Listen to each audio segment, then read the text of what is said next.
ब्रह्मा गुरु विष्णु गुरुदेवो महेश्वरः गुरु साक्षात् परब्रह्म तस्मै श्री गुरवे नमः। आपदा अपहर्तारं दातारं सर्वसंपदां लोकाभिरामं श्रीरामं भूयो भूयो नमाम्यहम्। मनोजवं मारुततुल्यवेगं जितेन्द्रियं बुद्धिमतां वरिष्ठं वातात्मजं वानरयूथमुख्यं श्रीरामदूतं शिरसा नमामि। नीलातुङ्गस्तनगिरितटी सुप्त उद्बोध कृष्णं पानातं संस्कृतिशतसरसिद्ध अध्यापयन्ति सोऽशिष्टायां सृजनि गणितं यां बलकृत्य भुङ्क्ते गोदा तस्यै नम इदमिदं भूयं भूय एवास्तु भूयः। भूतं सरच्च महदावाय भक्तनाथ श्री भक्तिसार कुलशेखर योगी वाहन भक्तांग्रेणु परकाल यतीन्द्र मिश्रान् श्रीमत् परांकुश मुनिं प्रणतोस्मि नित्यं। భగవద్ బంధువులారా, మనం ఓంకారాన్ని మూడుసార్లు జపం చేసుకుందాం.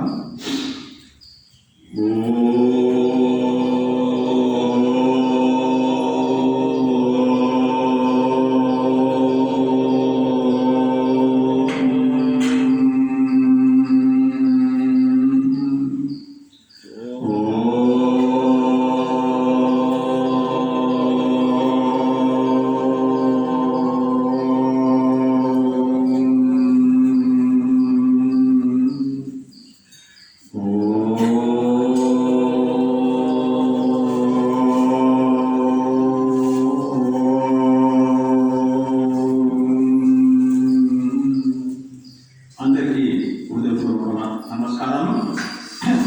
ఈరోజు 12వ మాసం 7వ గోపిక. నిన్నటి గోపిక అన్నలందరూ ఎలాంటి వారంటే వాళ్ళ యొక్క స్వధర్మం కూడా చేస్తూ వాళ్ళ కర్తవ్యంలో ఎలాంటి ఫలం ఆశించకుండా కర్తృత్వం కూడా లేకుండా భగవంతుని ఆరాధనగా చేస్తూ వచ్చినారు. అంటే రామాయణంలో భక్తుల పాత్ర. ఈరోజు ఈ గోపిక అన్నయ్యలు ఎలాంటి వారంటే స్వధర్మం కూడా అంటే తమ కర్తవ్యం కూడా వదిలిపెట్టి ఆ పరమాత్ముని సేవలో నిమగ్నమై ఉన్నారు. అంటే వాళ్ళు చేయాల్సిన పనులు కూడా వదిలిపెట్టేశారు. సమస్త పనులన్నీ వదిలి ఆ పరమాత్ముని సేవలో ఉన్నారన్నమాట. అంటే లక్ష్మణుడు, రామాయణంలో లక్ష్మణుడు తన యొక్క తల్లి తండ్రి మరి భార్య సమస్తము వదిలిపెట్టి శ్రీరామచంద్రుడి సేవలో ఉన్నట్టు ఈ యొక్క గోపిక అన్నయ్యలు తమ యొక్క పనులన్నీ చేయకుండా ఆ పరమాత్మని ఆరాధన. ఇప్పుడు అంటే ఏమన్నట్టు వీళ్ళు ఏదైతే విద్యుత్ ధర్మాలు ఉన్నాయో అంటే ఈ గోపపాలను చేయవలసింది అంటే మరి పాలు పితకాల, మరి ఆ పాలని పెరుగు, తర్వాత సల్ల వెన్న ఇవన్నీ పనులు చేయాలి. ఏ పనులు చేయకుంటారు అన్నమాట. అది అలా ఉండడం వల్ల ఆ ఇల్లు ఎలా ఉందో ఇక్కడ అమ్మవారు చెప్తుందన్నమాట. అది మనం ఈ పాత్రని అనుసంధానం చేసుకున్నాం. கனைத்து இளங்கத்து எருமை கன்று கிறங்கி நினைத்து முழுவலியே நின்று பால் சோரா நனைத்து இல்லம் சிறக்கும் நச்செல்வன் தங்காய் பரிதலை வீல் நின் வாசல் கரை பத்தி செலுத்தினால் தென்னிலங்கை கோமானை செத்தா மருத்துக்கு நீயானை பாடுவும் நீ வாய் திருவாய் அனைத்து தில்லாத்தார் இதென்ன பேரு ரக்கம் அனைத்து தில்லாத்தார் அறிந்தேடோ எம்பாவாய். கனைத்து இளங்கத்து எருமை கண்டு கிறங்கி నినైతి ములివలియే నిన్ను పాలు సోరా. అంటే ఎలా ఉందంటే ఈ గోపిక ఇల్లు దగ్గర మొత్తం పాలు ఒక ప్రవాహం లాగా పారి ఆ ఇంటి మీద బురద లాగున్నది. ఎందుకున్నది అంటే కనైతి ఇలంగత్తు ఎరుమై, ఈ గేదెలు ఆ దూడలున్న గేదెలు దూడలను దూరాన్ని కట్టేసినారు. ఆ గేదెలు వదలలే. ఈ యొక్క గేదెలు పాలు సేపుకొచ్చి ఆ 4 శిరల నుండి ఆ పాలు తాగుతా ఉన్నాయన్నమాట. అంటే గేదెలు రాక ఆ గేదెలే వచ్చి పాలు తాగుతున్నాయన్నటువంటి భావం చేత ఆ ఈ గేదెలు పాలుని వదిలిపెట్టేస్తాము.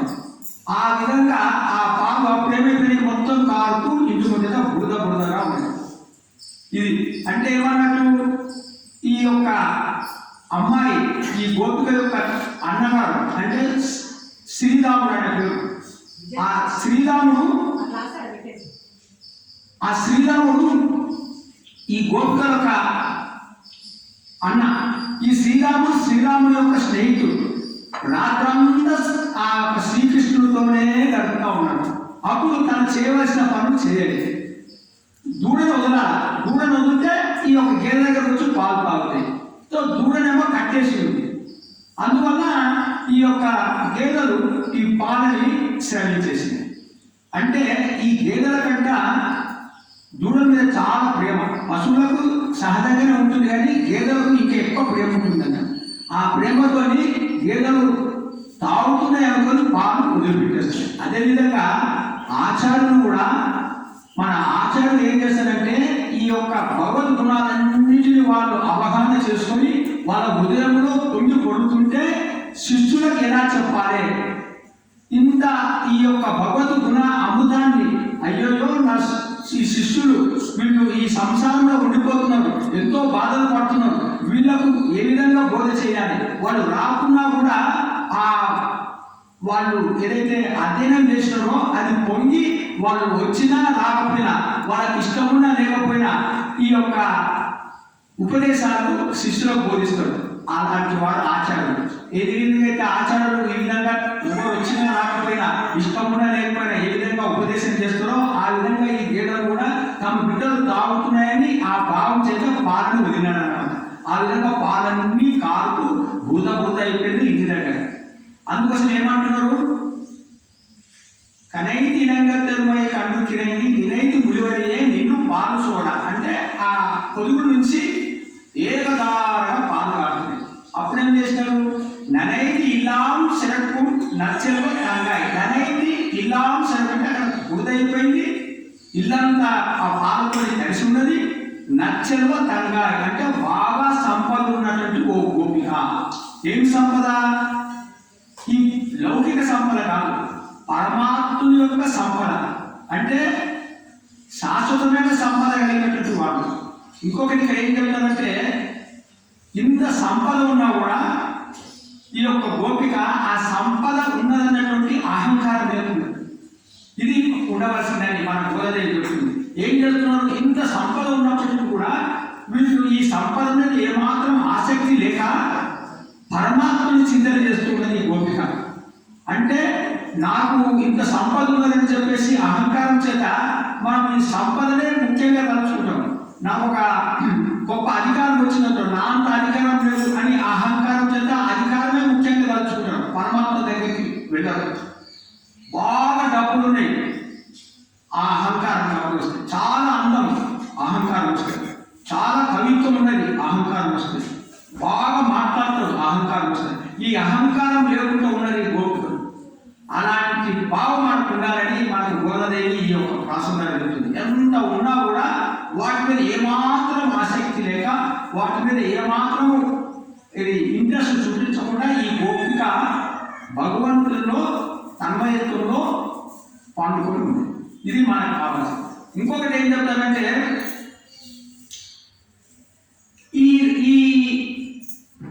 అమ్మాయి మీరేమో ఇంత మీ అన్నగారు భగవంతుల్లో సేవ చేస్తూ ఉన్నారు, మేమందరము భగవంతుని సేవ చేయడానికి మేము వచ్చినాము, నువ్వు ఇలా ఒక్కదానివే పాడుకోవడం భావ్యమా, నువ్వు కూడా మా కోర్సులో చేయాలి కదా అని అమ్మాయిని పిలుస్తున్నాడు. అయినా అమ్మాయి పడుతుంది. అది పనితలై వీల్ నేను వాసం కడై పట్టి. పనితలై వీల్ అంటే పనితలై అంటున్నా. మీదికేనేమో మంచు కురుస్తున్నది, కిందనేమో పాలు బూదా, కాలు పెడితే జారిపోతుంది, మీదికెళ్ళి మంచు. మా ఉదయంలోనేమో ఆ పరమాత్మ యొక్క చింతన, ఇది ఒక ప్రవాహం. అంటే మంచు ఒక ప్రవాహం, ఈ పాల యొక్క ప్రవాహం, మా ఉదయంలో భగవంతుని యొక్క నామం చేత ఈ ప్రవాహం. ఈ ప్రవాహంలో ఒక్కోకుండా మేము నీ యొక్క గుమ్మం దగ్గర ఉన్నటువంటి ఆ కమ్మి అంటే ఆ పైకాపను పట్టుకొని నిల్చున్నాం తల్లి, లేవవా అని అంటుంది. అంటే అప్పుడు కూడా ఆ గోపిక మాట్లాడలేదు. అంటే ఈ గోపికకు కృష్ణుడి కంటే రామునికి ఎక్కువ ఇష్టం అంట. సో రాముని గురించి, శ్రీరామచంద్రుని గురించి అలా కీర్తనలు చేస్తే లేస్తదేమో అని ఇప్పుడు శ్రీరామచంద్రుని గురించి పాడుదామని మొదలు పెడుతున్నాను అన్నమాట. అది ఏమన్నారు? సెనిత్తినాల్ తెన్నిలంకై కోమాన చెత్త, సెనిత్తినాల్ తెన్నిలంకై కోమానై చెత్త. అంటే దక్షిణ దేశంలో మన లంకలో, అయితే అందమైన లంకలో ఆ రావణాసురుని చంపినటువంటి ఆ శ్రీరామచంద్రుడి ఆ మనోభిరాముడిని మేము కీర్తన చేస్తున్నాము తల్లి, నీకు ఇష్టం. మనుతుక్కి నియానై పాడు, మనుతుక్కి నియానై పాడు, నీ వాయికి వాయి, నీకు ఇష్టమైనటువంటి ఆ మనోభిరాముడిని ఆ శ్రీరామచంద్రుడిని పాడుతా ఉన్నామమ్మా. ఆ రావణాసురుని సంబంధించి సీతమ్మని తీసుకొచ్చినటువంటి ఆ రామచంద్రుడు పాడుతున్నామమ్మా. శ్రీకృష్ణుడు అంటే చిలుపువాడు, గోపికలను ఏడిపించే అన్నటువంటి ఆ శ్రీకృష్ణుడి కాలమా శ్రీరామచంద్రుడి. ఎందుకంటే సీతమ్మ యొక్క దుఃఖాన్ని చూసి తను సీతమ్మ కంటే ఎక్కువ దుఃఖపడ్డటువంటి ఆ శ్రీరామచంద్రుడి గురించి మనం పాడుతున్నాం తల్లి, నువ్వు లేవవా, నీ వాయి వాయి అని అన్నమాట. అంటే ఇక్కడ ఏమంటారంటే ఆచార్యులు, లంక అంటే ఏంటంటే మన శరీరం లంక. ఈ లంకలో ఎవరున్నారు? అక్కడ రావణాసురుడు. మన ఈ శరీరం అనే లంకలో ఎవరున్నారంటే ఇంద్రియాలు, 10 ఇంద్రియాలు మనసు. ఈ 10 ఇంద్రియాలు మనసుతో కూడిన రావణాసురుడు మన ఈ లంకలో ఉన్నాడు, ఈ శరీరంలో. ఈ మనసు 10 ఇంద్రియాలు, 5 జ్ఞానేంద్రియాలు, 5 కర్మేంద్రియాలతో కూడినటువంటి మనసు ఈ యొక్క ఆత్మని పరమాత్మకు పోకుండా ఈ ఇంద్రియాలన్నీ ప్రపంచం వైపు తీసుకెళ్తున్నాయి అన్నమాట. ఇలాంటి ఈ ఇంద్రియాలను, ఈ మనసుని ఏ విధంగా అయితే లంకలో ఉన్న రావణాసురుడు శ్రీరామచంద్రుడు సంహరించి అహంకారం తొలగించుడో, అదేవిధంగా ఈ లంకలో అంటే ఈ శరీరంలో ఉన్నటువంటి ఈ జ్ఞానేంద్రియాలు, ఈ కర్మేంద్రియాలు, ఈ ఇంద్రియాలు, ఈ యొక్క లోపల ఉన్నటువంటి ఆత్మను పరమాత్మ వైపు వెళ్లకుండా అడ్డుకుంటున్నటువంటి ఇంద్రియాలని తొలగించాలని శ్రీరామచంద్రుడు ప్రార్థన చేస్తున్నారు అని ఇంకొక అర్థం. అంటే మన ఇంద్రియాలని తొలగిపోవాలి, ఈ ఇంద్రియాలన్నీ అంతర్ముఖం కావాలి. అంటే బాహ్యముఖంగా ఉన్నాయి మన ఇంద్రియాలు, పై ఈ ప్రపంచం వైపు పరిగెడుతున్నాయి మన ఈ 10 ఇంద్రియాలు. ఈ 10 ఇంద్రియాలు మనసుని మనం అంతర్ముఖం చేయాలి. అంటే ఈ బాహ్య ప్రవృత్తులను మాని అంతర్ముఖమై భగవన్ముఖమై ఆ భగవంతులలో ఉండాలి. అందుకోసం శ్రీరామచంద్రుడు ప్రార్థన చేస్తున్నాను. ఏ విధంగా అయితే రామచంద్రుడు రావణాసురుడు చంపి సీతమ్మని తీసుకొని వచ్చుడో, అదేవిధంగా మనలో ఉన్న ఇంద్రియాలను తొలగించి వేసి మనలో ఉన్న ఆత్మను ఆ పరమాత్మ వైపు మళ్లించు అని శ్రీరామచంద్రుడు ప్రార్థన చేస్తున్నాను. ఇనిత్తాని ఎంగిరాయి, ఇదన్నా పేరు రకం, ఏమమ్మా ఇంకా పనుకొని ఉన్నావు, ఇదేమి ఇంత నిద్ర ఏమిటి నీకు అని అంటాడు. అనైతి తిల్లాతారు అరిందేలో నింబావై. అనైతి తిల్లాతారు అంటే అందరికీ తెలిసిపోయిందమ్మా నీ నిద్ర, ఇది బాగుండదు కదా, అందరికీ ఇంత నిద్రలో ఉన్నామని తెలిసిపోతే బాగుండదు కదమ్మా, నువ్వు నిద్ర చేసి రామా, మా గోష్ఠిలో చేరాలి అని చెబుతూ ఇక్కడ అహంకారం, ఆ రావణాసురుడు దేనికి ప్రతీక? అహంకారం. అహంకారం అన్నప్పుడు మనకు ఇది చాలా ముఖ్యమైనది. అహంకారం ఉంటే పరమాత్మ దొరకడని మనకు తెలియజేస్తూ శ్రీకృష్ణుడి దగ్గర ఉన్నటువంటి సత్యభామ, శ్రీకృష్ణుడి చేతిలో ఉన్నటువంటి సుదర్శన చక్రము, శ్రీకృష్ణుడి వాహనమైనటువంటి గరుడు, ఈ ముగ్గురికి అహంకారం వచ్చిందట. సత్యభామకేమో నా అంత అందరికీ తెలియదని, సుదర్శన చక్రానికేమో నా అంత శక్తివంతుడు లేదని అహంకారం వచ్చింది. గరుడికేమో నేను ఎంత వేగంగా పోతాడో నా అంత వేగంగా ఎవరు పోరని గరుడు మందికి అహంకారం వచ్చింది. శ్రీకృష్ణుడికి అర్థమైంది ఈ ముగ్గురికి అహంకారం వచ్చింది, అహంకారం తొలగించాలి. అంత సన్నిహితం ఉన్నటువంటి గరుడు, అంత సన్నిహితం ఉన్నటువంటి సుదర్శన చక్రానికి మరి అమ్మవారు సత్యభామకు అహంకారం వచ్చినట్టే మనకింతతో అహంకారం ఎలా కలిగించినట్టే ఆ శ్రీకృష్ణ పరమాత్మ అంట గరుత్మంతుని పిలిచి, గరుత్మంత నువ్వు వెళ్ళి హనుమంతుని పిలిచికరా, ఎందుకంటే నాకు చాలా పని ఉన్నది అంట. ఎక్కడున్న హనుమంతుడు? హిమాలయాలు ఉన్నాడు. గరుత్మంతుడు అంటాడు ఎంతసేపు ఇలా వెళ్ళిపోతాను, హనుమంతుని తీసుకొస్తానని చెప్పేసి గరుత్మంతుడు హనుమంతుడి దగ్గరికి వెళ్ళాడు. అక్కడ హిమాలయంలో హనుమంతుడు రామనామం చెప్పేసుకున్నాడు. వెంటనే హనుమంతుని పిలిచి, నేను స్వామి రమ్మంటున్నాడు, చాలా పని ఉంది అని అంటే, సరే నేను వస్తాను పో అంటాడు.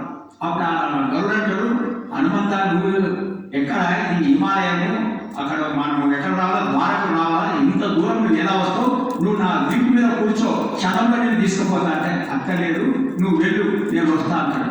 లేదయ్యా నువ్వు అలా చెప్తున్నావేంటిది, నువ్వు చాలా కష్టం, ఇంత దూరం రాదు, నువ్వు నా వీపు మీద కూర్చో నేను తీసుకెళ్తా అంటాడు గరుడు. హనుమంతుడు అంటాడు నువ్వు వెళ్ళి నేను వస్తా అంటాడు. వినకపోతే హనుమంతుడి కోపం వచ్చి ఏం చేస్తాడు, తోకతను తీసి ఆ గరుడు తీసి అక్కడ సముద్రం విసిరేసి వచ్చేస్తాడు. హనుమంతుడు మనోజవం మారుతతుల్య వేగం, మనసు కంటే వేగం హనుమంతుడు వెంటనే వచ్చేసి ఇక్కడ వస్తాను కదా, బాణం దగ్గర సుదర్శన చక్రం దిగుతున్నది. సుదర్శన చక్రం దిగుతున్నది లోపలికి. నన్ను స్వామి పిలుచుడు, ఎందుకో నేను లోపలికి వెళ్ళాలి, వెళ్ళక్కర్లేదు, నేను లోపలికి పోయి అంటది సుదర్శన చక్రం. లేదయ్యా ఏదో స్వామి నన్ను పిలిచావు, నేను వెంటనే పోవాలి అంటాడు హనుమంతుడు. సుదర్శన చక్రం అంటే నో, నేను పంప అంటాడు. హనుమంతుడు చూస్తాడు, ఇదేమి నువ్వు ఎంత చెప్పినా వింటలేవని ఆ సుదర్శన చక్రం తీసుకొని నోట్ వేసుకొని లోపలికి. అప్పుడు శ్రీకృష్ణుడుగా ఉన్నాడు కదా, శ్రీకృష్ణుడు ఏం చెప్తాడంటే సత్యభామకు, నువ్వు వెంటనే సీతమ్మగా రూపము సీతమ్మగా అలంకరించుకో, కృష్ణుడేమో రాముడిగా అలంకరించుకుంటాడు. ఇద్దరు రాముడు సీతలాగా నిల్చుంటారు అన్నమాట లోపల. హనుమంతుడు వచ్చి రాముడు చూసి రామచంద్ర అని నమస్కారం చేసి, ఈ పక్క ఉన్న ఈ చెలికత్తె వద్దు అని. చెలికత్తె అంటే కదా సత్యభామ, నేను చెలికత్తెలా ఉన్నానా అంటే, సీతమ్మ అంత అందము సత్యభామ దగ్గర లేదన్నమాట. అంత అందం సీతమ్మతో చెలికత్తె అన్నాడు. సో ఈ మాట వినగా ఏమైపోయింది, సత్యభామకు తన అంత అందగంటే అహంకారం తగ్గిపోయింది. నా అంత బలవంతుడైనటువంటి ఆ సుదర్శన చక్రానికి ఆ అహంకారం తొలగిపోయింది. నా అంత వాయువంగా లేనటువంటి గరుడు కూడా హనుమంతుడు ఇక్కడ వచ్చేసిండు.